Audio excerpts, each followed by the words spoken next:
पाटील अध्यक्ष शिवाजी निकम आज आमच्यातले आपापसातले जे काही वादविवाद होते त्या संदर्भात आम्ही 2 दिवस राजवाडा चौपाटी बंद ठेवली आणि नगरपालिकेमध्ये आज अध्यक्ष उपाध्यक्ष नगरपालिकेचे ऑफिसर अतिक्रमणचे प्रशांत निकम यांना आज आम्ही निवेदन दिलं की इथून पुढे आमच्या इकडे आपापसातले काय वादविवाद भांडण तक्रार होणार नाही.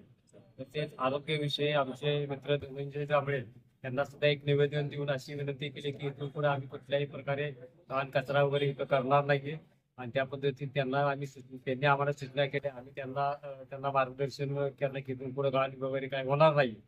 आणि तसेच इथून पुढे जे काही कोणी भांडणं करतील त्यांना नगरपालिकेच्या वतीने 2,000 रुपये दंड आकारण्यात यावा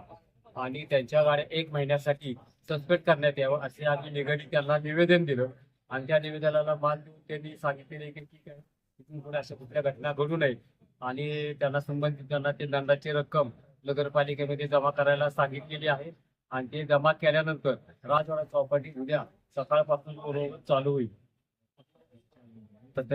सर्व पत्रकारांनी आम्हाला सहकार्य केले त्यांचेही आमच्या चौपाटीच्या वतीने अभिनंदन.